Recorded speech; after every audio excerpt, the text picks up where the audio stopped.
टुनटुनी अपने पिता के साथ एक जंगल में रहती थी। उसकी माँ को गुजरे हुए 2 साल हो चुके थे। एक दिन टुनटुनी के पिता बीमार पड़ गए। बीमारी की हालत में वो सोचने लगा, इतनी ज्यादा तबीयत खराब है, अगर मुझे कुछ हो गया तो टुनटुनी की देखभाल कौन करेगा। मैं आज ही अपने मालिक को बुलाऊंगा कि वो मेरी बेटी को गोद ले ले और उसकी अच्छी तरह से देखभाल करे। आखिर मैंने अपने मालिक की इतनी सेवा जो की है, मालिक मेरी बातों को नहीं टालेंगे। 2 दिन से बीमारी के कारण टुनटुनी का पिता टुन्नू काम पर नहीं जा रहा था। तब उसका मालिक कहता है, अरे टुन्नू, क्या हुआ भाई तुम्हें? तुम 2 दिनों से काम पर नहीं आ रहे हो, इसलिए मैं तुम्हें आज देखने के लिए आया हूँ। सेठ जी, अच्छा किया जो आप आ गए। मैं आज ही आपको याद कर रहा था। ऐसा लगता है अब मैं नहीं बचूंगा सेठ जी। ये मेरी बेटी है टुनटुनी। मैं चाहता था आप इसकी देखभाल करें। ठीक है टुन्नू, मैं अपनी पत्नी से पूछकर तुम्हें बताऊंगा। घर जाकर कड़कनाथ अपनी पत्नी सुंदरी कौवी को ये बात बताता है। सुंदरी कौवी, मेरे कारखाने में एक पक्षी काम करता है। आजकल वो बहुत बीमार है। वह चाहता है कि मैं उसकी बेटी को गोद ले लूं। क्या तुम उसके लिए राजी हो? अरे कड़कनाथ, क्या बात करते हो जी? हमारा तो खुद ही एक बेटा है कालू, और मैं वर्कर की बेटी को क्यों गोद लूं? ऊपर से उसके पढ़ाई का खर्चा, फिर उसकी शादी की चिंता। मुझे तो ये ठीक नहीं लग रहा है। अरे सुंदरी कौवी, तुम जरा दिमाग से सोचो। वो पक्षी जो कुछ ही दिन का मेहमान है, मैं इतना पागल थोड़ी ना हूँ कि मैं एक मजदूर की बेटी को गोद लेकर अपनी बेटी बना लूं। मैंने तो सोचा कि तुम्हें एक मुफ्त की नौकरानी मिल जाएगी। ये तो बिल्कुल पते की बात कही है आपने। अब कड़कनाथ टुनटुनी को लेने जाता है। अपने पिता से अलग होते समय टुनटुनी फूट फूट कर रोती है।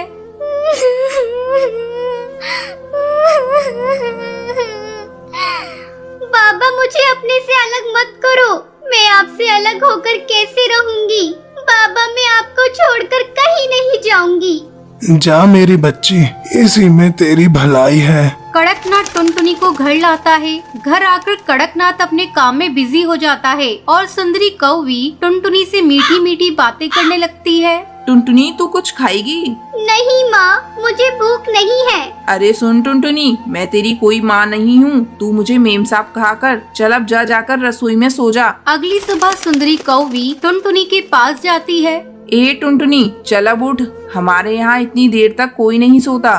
मैम साहब, रात में मुझे नींद नहीं आई। वो मुझे अकेले सोने की आदत नहीं है। तुझे तो अब सोना पड़ेगा। तू अकेले सोने की आदत डाल ले। चल अब झटपट उठकर मेरे साथ काम में हाथ बटा। टुनटुनी सुंदरी के साथ काम में हाथ बटाने लगती है। शाम को कड़कनाथ जब ऑफिस से आता है, टुनटुनी, मेरे लिए ठंडा पानी लेकर आओ। अभी लाती हूँ साहब। ये लीजिए साहब। कैसा पानी है? मैंने तुम्हें ठंडा पानी लाने को कहा था और तूने नल का पानी लाकर मुझे दे दिया। सारा मूड खराब कर दिया। ये कहकर कड़कनाथ टुनटुनी को एक थप्पड़ लगा देता है। धीरे धीरे समय गुजरने लगता है। एक दिन कड़कनाथ को कारखाने में खबर मिलती है कि टुनटुनी के पिता की मौत हो गई। कड़कनाथ ये बात टुनटुनी को नहीं बताता। अब कड़कनाथ और उसकी पत्नी सुंदरी कौवी टुनटुनी पर पहले से भी ज्यादा अत्याचार करने लगते हैं। एक रात जब टुनटुनी सोई हुई थी, तब उसके सपने में उसके पिता आते हैं और उससे मिलने की इच्छा जाहिर करते हैं। बेटा, मैं तुमसे मिलना चाहता हूँ। काफी दिन तुझे देखे हुए हो गए। टुनटुनी सपने में अपने पिता को देखकर बेचैन हो जाती है। अब टुनटुनी सुंदरी कौवी के पास जाती है। उस समय कड़कनाथ और सुंदरी कौवी सो रहे थे। टुनटुनी दरवाजा खटखटाने लगती है। मैम साहब, जल्दी दरवाजा खोलिए। मुझे अपने बाबा से मिलने जाना है। मेरे बाबा मुझे बुला रहे हैं। मैं अपने बाबा के पास अभी इसी वक्त जाऊंगी। अरे टुनटुनी, इतनी रात हो गई है, तुम हम लोगों को परेशान क्यों कर रही हो? कौन सी आफत आ गई? मैम साहब, अब मैं यहाँ एक पल नहीं रहूंगी। मेरे बाबा मुझे बुला रहे हैं। मैं अपने बाबा के पास अभी जाऊंगी। चुप हो जा कमबख्त, सारी नींद खराब कर दी। कल सुबह बात करेंगे, चल अब भाग यहाँ से। टुनटुनी रोती रह जाती है, लेकिन कड़कनाथ और सुंदरी कौवी पर उस बच्ची के रोने का कोई असर नहीं होता। ये सब कालू कौवा देख रहा होता है और कालू को टुनटुनी पर दया आती है, लेकिन कालू कौवा कुछ कर नहीं पाता। एक दिन सुंदरी कौवी टुनटुनी को बेवजह पीट रही होती है, तभी कालू कौवा वहाँ आता है और टुनटुनी को बचा लेता है। माँ, आप में जरा सी भी दया नहीं है? कोई इस तरह किसी को मारता है क्या? अब टुनटुनी यहाँ नहीं रहेगी, मैं कल ही इसे इसके बाबा के यहाँ छोड़ कर आता हूँ। अगले दिन कालू कौवा टुनटुनी को उसके बाबा से मिलाने ले जाता है। वहाँ जाकर टुनटुनी को पता चलता है कि उसके बाबा अब इस दुनिया में नहीं रहे। ये सुनकर टुनटुनी बहुत रोती है। तभी कालू कौवा टुनटुनी से कहता है, टुनटुनी, अब तो तुम्हारे बाबा भी चल बसे और मेरे घर तुम ठीक से रह नहीं पाओगी। मेरी माँ तुमको चैन से रहने नहीं देगी। तुम अब अकेली हो। तुम बुरा न मानो तो मुझसे शादी करोगी? टुनटुनी को कालू कौवे की बात सुनकर अच्छा लगता है और टुनटुनी इसको शादी के लिए हाँ कर देती है। फिर वो दोनों एक साथ खुशी खुशी रहते हैं।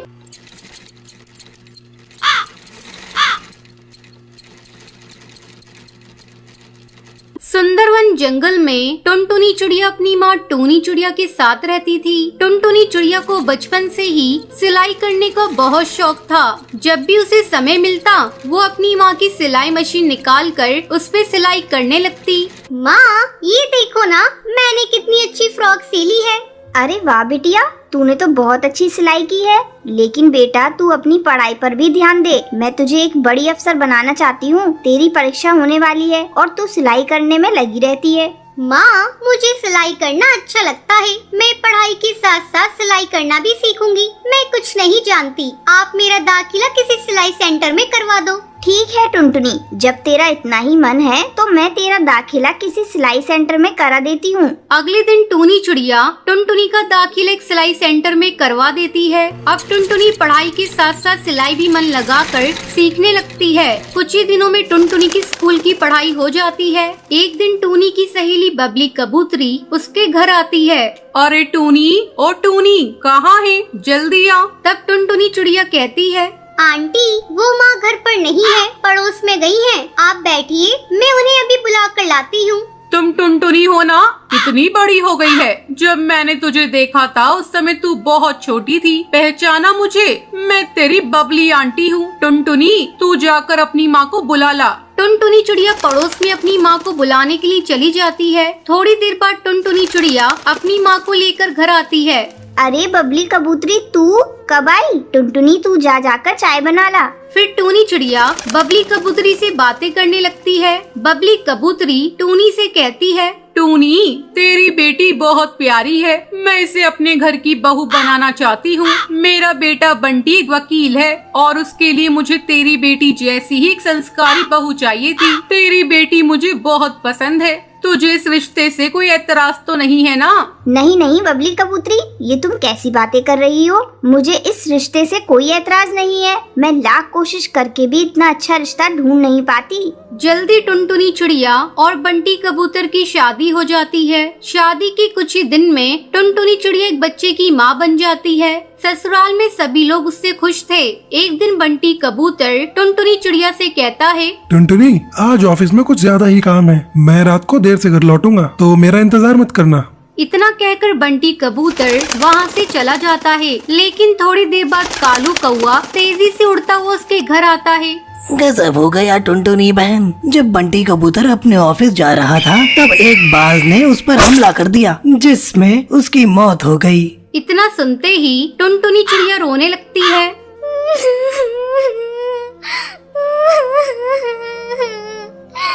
माँ जी, ये सब क्या हो गया? माँ जी, बंटी कबूतर के बिना भी ये घर कैसे चलेगा? टुनटुनी, तू हिम्मत मत हार बेटा।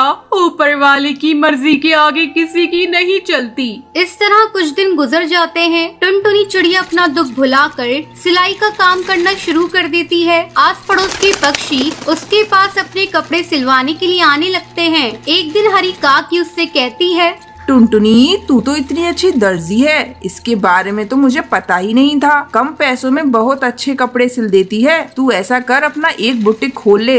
हाँ काकी, आपका सुझाव बहुत अच्छा है। मैं जल्दी ही अपना बुटीक खोलूंगी, लेकिन इसके लिए पहले मैं माँ जी से इजाजत लूंगी।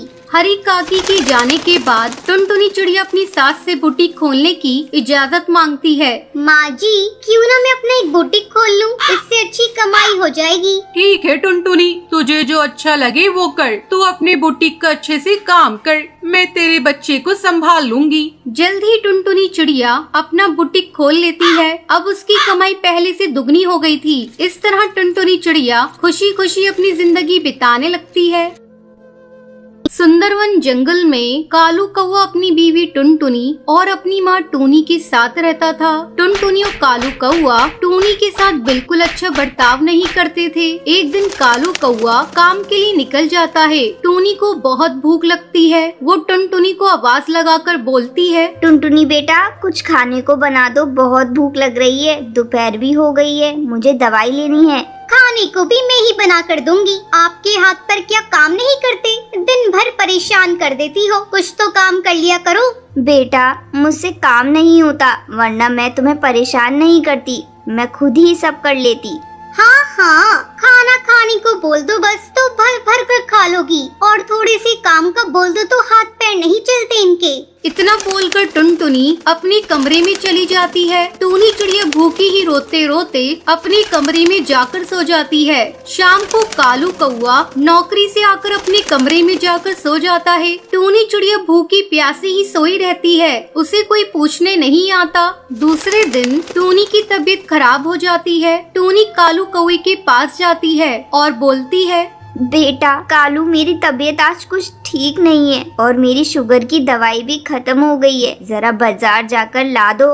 अरे माँ, तुम्हें पता है ना खर्चे कितने बढ़ गए हैं। मैं परेशान हो गया हूँ इन रोज रोज के खर्चों से। खैर, आपकी दवाई लाकर दे दूंगा। और सुनो माँ, टुनटुनी को परेशान मत करना, वो बेचारी थक जाती है पूरे दिन घर का काम करते करते। पर बेटा, मैंने कहाँ परेशान करा बहू को। चुप करो माँ, तुम्हारी नीयत और सीरत मैं अच्छे से जानता हूँ। तुम बस चुपचाप एक कोने में पड़ी रहा करो। कालू अपनी माँ को बुरा भला कहकर काम पर चला जाता है। जब शाम को घर लौटता है तो टुनटुनी टीवी पर सीरियल देख रही थी और माँ टूनी एक कोने पर चुपचाप बैठी कालू बेटे का रास्ता देख रही होती है। कालू कौवा जैसे ही अंदर आता है, फिर टूनी उसके लिए पानी लेकर आती है और बोलती है, ले बेटा, पानी पी ले, थक गया होगा ना।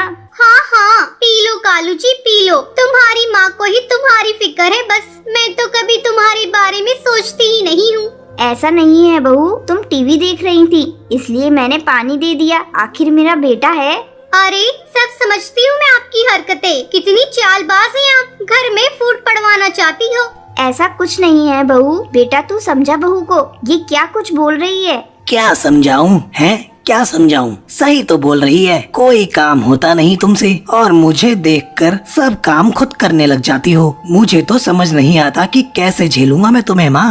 मैं तो कहती हूँ इनको ना किसी वृद्धाश्रम में छोड़ाओ। जान खा रखी है इस बुढ़िया ने। हाँ, सुबह ही किसी वृद्धाश्रम में ले जाता हूँ। बेटा मैं कहीं नहीं जाना चाहती, मुझे अपने से दूर मत कर, मैं मर जाऊंगी। तुम्हें जाना ही पड़ेगा माँ, तुम इस घर में रहने लायक नहीं हो। तुम्हें इज्जत की रोटी हजम नहीं होती माँ, और ना तुम हमें ठीक से रोटी खाने देती हो। अब हम ही इस घर को छोड़ देंगे, बस यही चाहती हो ना। कालू कौवे की बातें सुनकर टूनी रोते रोते बोलती है,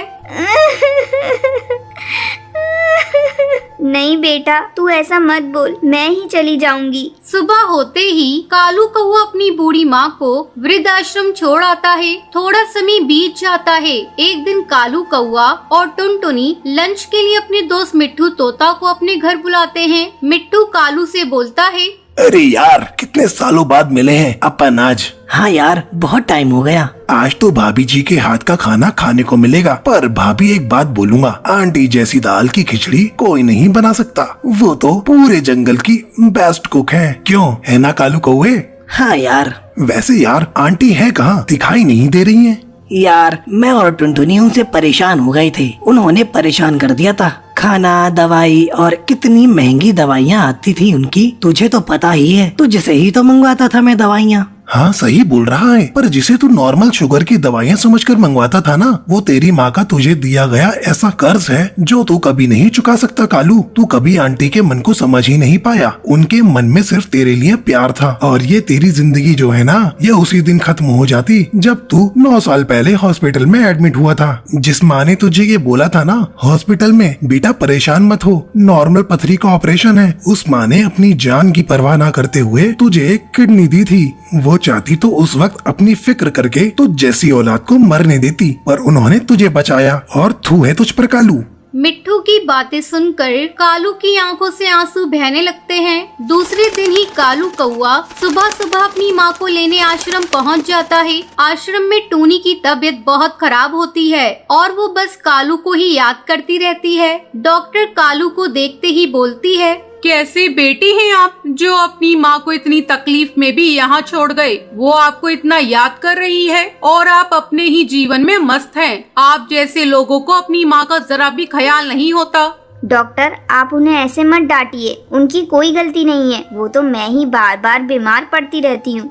देखा कितनी अच्छी माँ है, तुम्हारी गलतियों को भी अपनी गलती बता रही है। तुम धन्य हो जो तुम्हारे पास माँ है। इस दुनिया में ऐसे भी पक्षी हैं जिनके पास माँ का साया तक नहीं होता।